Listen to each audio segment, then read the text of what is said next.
Le délire avec Black Clover, c'est que quand t'es en train de te dire que tout devient trop classique, que ça y est, t'es en train de tout prévoir tranquillement, alors là, Tabata, il vient et il commence à te tacler et il te lâche Megicula alors que tu t'y attendais juste pas du tout.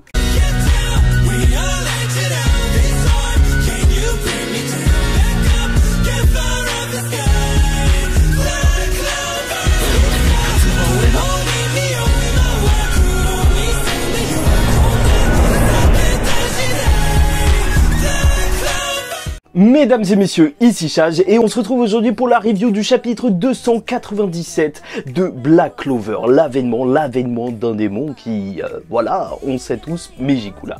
Bon, bref, le chapitre s'ouvre avec une page couleur et où on voit la tenue élégante pour un pouvoir de Noël avec deux bleus différents et déjà je trouve ça assez cool parce que voilà, on voit au moins un petit peu plus la différence avec sa forme Valkyrie normale et maintenant avec sa forme sainte entre guillemets grâce au pouvoir de Londine. Et bien sûr avec l'auréole. Cette forme marche très bien, elle est très jolie. Bref, ça tape dès le début. Franchement, ça rigole pas, ça ne s'arrête pas. Planter, trancher, traverser toute la salle, c'est ce que fait Noël durant ce début de chapitre.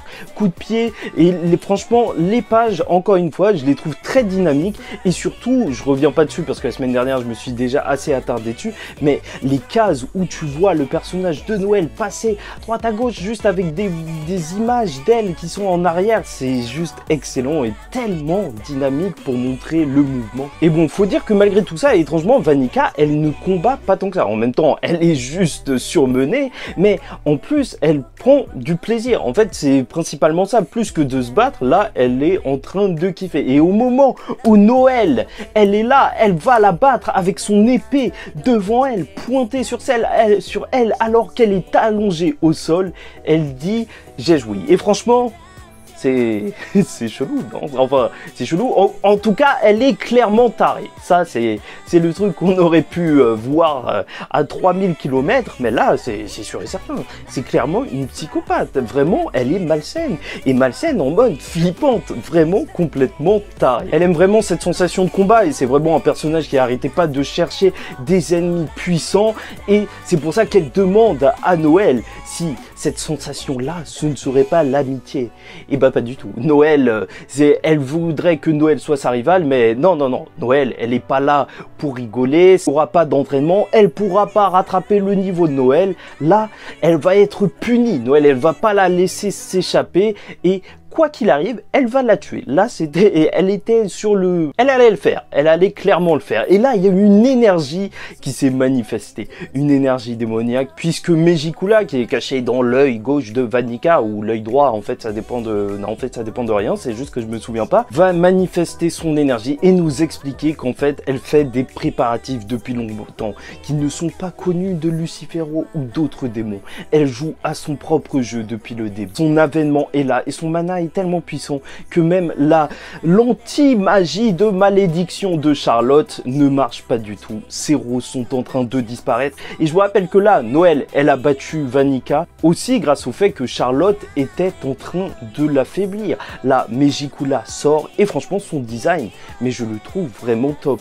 On dirait une petite poupée flippante à la Chucky, son design il change vraiment des autres démons et c'est ça que j'apprécie. Tabata travaille vraiment bien le design de ses démons et elle aime bien Vanica, donc voilà, elle va la laisser combattre encore un petit peu, mais en gros elle nous explique que pour se réincarner ou en tout cas obtenir son corps, il lui fallait 3 personnes du même sexe, les maudire et les tuer. Et donc on a une évocation de la case avec Acier, donc sûrement Acier, l'Europeshka qui est en ce moment maudite et en plus Vanica. Et donc au moins ça permet de comprendre pourquoi elle a choisi Vanica comme hôte. Quand tu as quelqu'un de cinglé qui est fan de se battre contre des gens puissants, bah c'est parfait vu qu'elle recherchait aussi des gens puissants avec beaucoup de mana pour faire son petit avènement. Et rien qu'en la voyant, Noël, elle est déjà dépassée.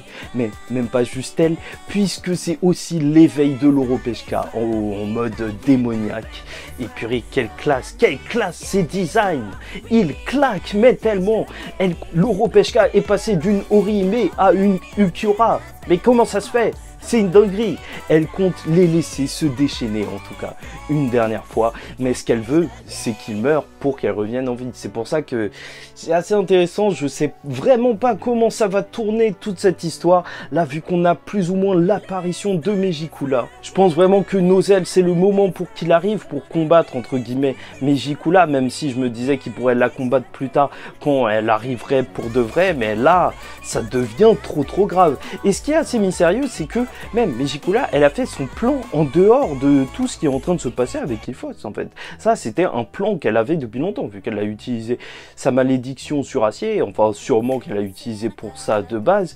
Et bon, c'est mystérieux d'en avoir parlé à personne. C'est vrai que même du côté de Dante, peut-être qu'on a des manigances, parce qu'au final, on n'a pas vu sa mort.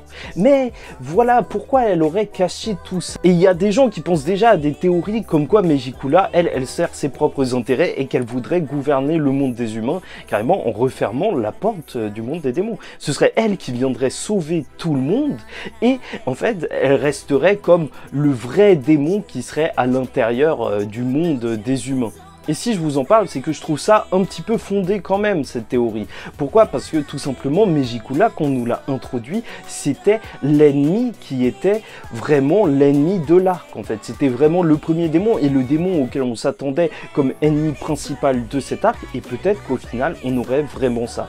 Tout l'arc a commencé avec, voilà, cette recherche sur les démons et la découverte de Megicula, et ça pourrait vraiment se terminer sur l'avènement de Megicula. Lucifero et tout, franchement, ça on peut nous les laisser pour plus tard. Ce sera déjà assez compliqué de gérer avec elle, sachant que, voilà, Vanica, par le biais de son pacte avec Megicula, elle pouvait transformer des gens, donner des pouvoirs démoniaques à des sbires, mais là, la vraie Megicula, ça se trouve qu'elle peut créer des sbires encore plus puissants, et ça suffirait même pour être l'antagoniste d'un arc en entier, en fait. C'est vrai que Nozel, c'est pas le seul qui pourrait venir aider dans ce combat, parce que quand on parle de malédiction, c'est souvent lié à la famille Agrippa, la famille de Gordon. Ouais, Gordon n'est pas apparu depuis très longtemps, mais en même temps, vu qu'on a eu Zora et Magna qui ont été sur le devant de la scène, alors pourquoi pas? Franchement, c'est quelque chose qui peut être très chaud, parce que je me dis, Megicula, il faut qu'elle apparaisse, enfin, scénaristiquement, c'est intéressant, même si ça peut aussi se faire par la porte de Qliphos, enfin, voilà.